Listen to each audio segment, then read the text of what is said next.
بسم الله والصلاة والسلام على رسول الله. السلام عليكم بنات، ان شاء الله تكونوا بخير وعلى خير يا رب، وان شاء الله تكونوا بصحة وعافية.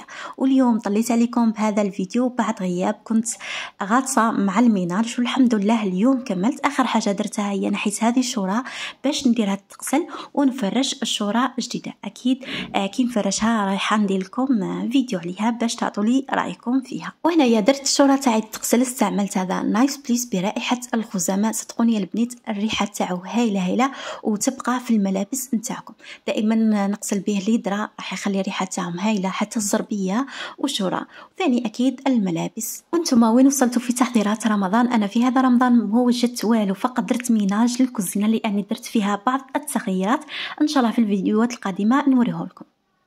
وهنا حبيت نشارك معكم بعض الهدايا اللي كانوا وصلوني الأحمد.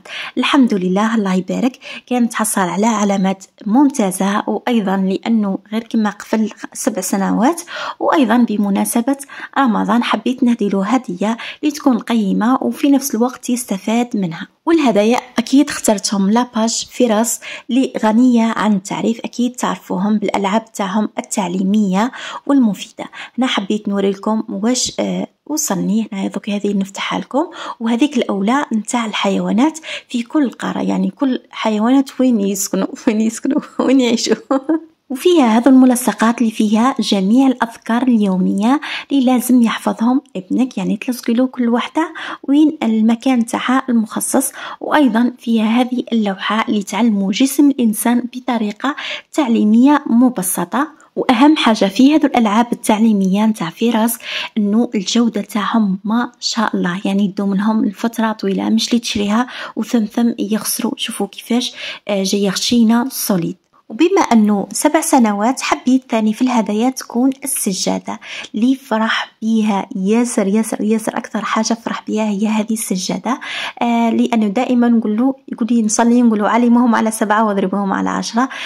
صح كان يصلي قبل، بصح كان يحبس اكيد بما انه صغير، بصح كي راهو 7 سنوات قال لك لازم نصلي وما نحبسش.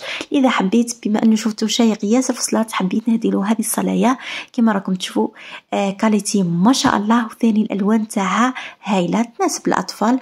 وكما شريت الاحمد شريت ثاني الايه، لانه احمد زايد في فيفري وايه زايده في مارس، يعني ما بيناتهمش. وثاني ما نحبش اني نخلق العداوه او الغيره ما بيناتهم. دائما اي حاجه نشريها الاحمد ثاني نشريها الايه. وفيها هذه تاع الصلاه باش يتذكر كل ما يصلي صلاه يدير علامه انه صلى هذيك الصلاه، وهكذاك ما ينساش، وهكذاك ثاني يتعود على الصلاه. وفيها هذه دعاء الإفطار بما أنه رمضان راهو قرب. وايضا فيها هذه الشجره نتاع الصور اللي راهو حافظهم. كل ما يحفظ صوره يدير الاسم نتاعها في الشجره هكذاك، ثاني باش نشجعوا اولادنا على حفظ القران. والله البنات هذا من اروع الهدايا اللي ممكن تقدموها لاولادكم، سواء بمناسبه تحصلهم على علامات جيده او بمناسبه رمضان.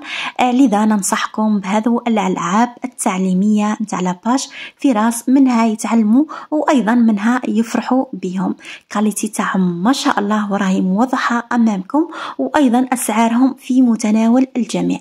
راح نخلي لكم كامل المعلومات نتاع صفحتهم في صندوق الوصف. والان نعقبوا الوصفه نتاعنا اللي هي مملحه مورقه مقرمشه وبنينه ياسر.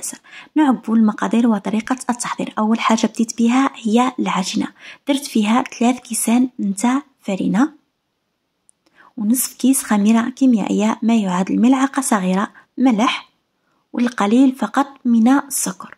ونلموهم، نخلطوا المواد الجافة كما راكم تشوفوا، ونلموهم بالماء يكون دافئ. انا درت لي كمية الماء كاس وشوية كما شفتوا. ضفت الكاس الاول وبديت نخلط فقط بسباتول. تقدري تستخدمي اليد تاعك كما تقدري، اذا حبيتي تعجنيها في العجانه تقدري ايضا تعجنيها في العجانه. انا خدمتها بيدي فقط. وهنا بعد ما كملت كامل الكاس الاول درته دفعه واحده، بديت نضيف بشويه درت لي تقريبا كاس وربع. شوفوا هذا الكاس الثاني شحال ديت منه القليل فقط. المهم العجينه تاعكم تكون نوعا ما طريه، بصح ما تكونش طريه ياسر. عجنتها شويه ودرتها ترتاح. في هذه الاثناء نروح نحضر الحشوه نتاعنا.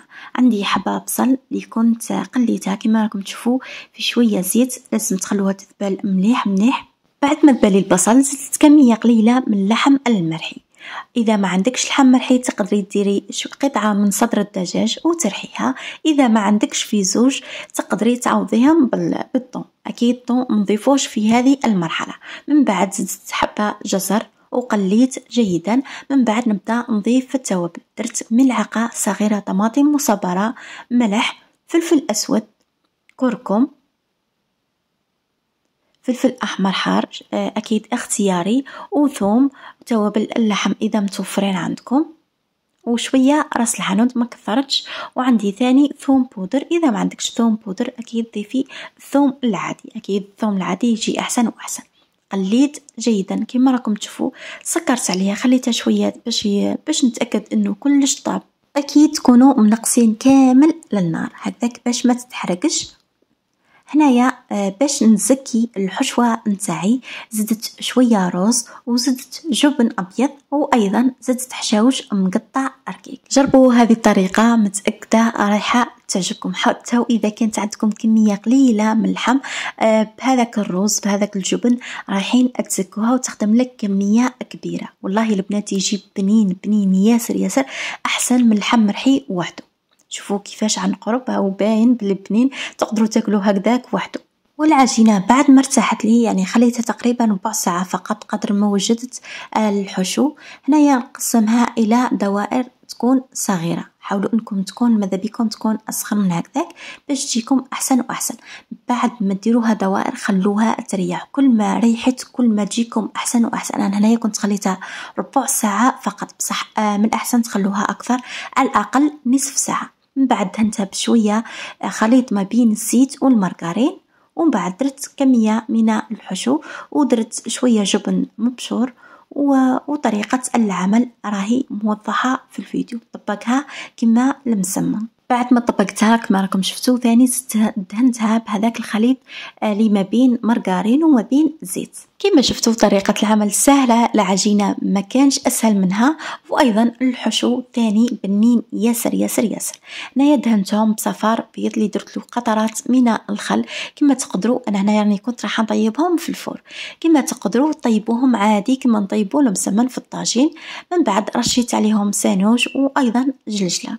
كنت مشعله الفور تاعي يسخن مليح مليح. من بعد درتهم في الرف الوسطاني على 180 درجه. طابوا من تحت شعلتهم من الفوق ثاني باش يكملوا طياب نتاعهم. وهذا هو الشكل نتاعهم. شوفوا كيفاش يجوا محمرين ما شاء الله وفيهم واحد القرمشه. بنان بنان والله البنات بنان ياسر ياسر. هنايا نفتح لكم الحبه وسمعوا القرمشه نتاعهم ويجوا مورقين من الداخل وثاني ما يجوش ناشفين كما راكم تشوفوا. جربوها انا اكيده رايحه تعجبكم. ونزيد ناكد لكم انكم العجينه تاعكم لازم تخلوها بعد ما ديروها كويرات ترتاح هكذاك باش كي تكونوا تفتحوا فيها تساعدكم في الخدمه. واهم حاجه انكم كي تفتحوها لازم ديروها رقيقه قد ما قدرتوا. كل ما كانت العجينه تاعكم رقيقه كل ما تتحصلوا على نتيجه احسن واحسن. ان شاء الله تعجبكم الوصفه. الى فيديو قادم ان شاء الله. السلام عليكم.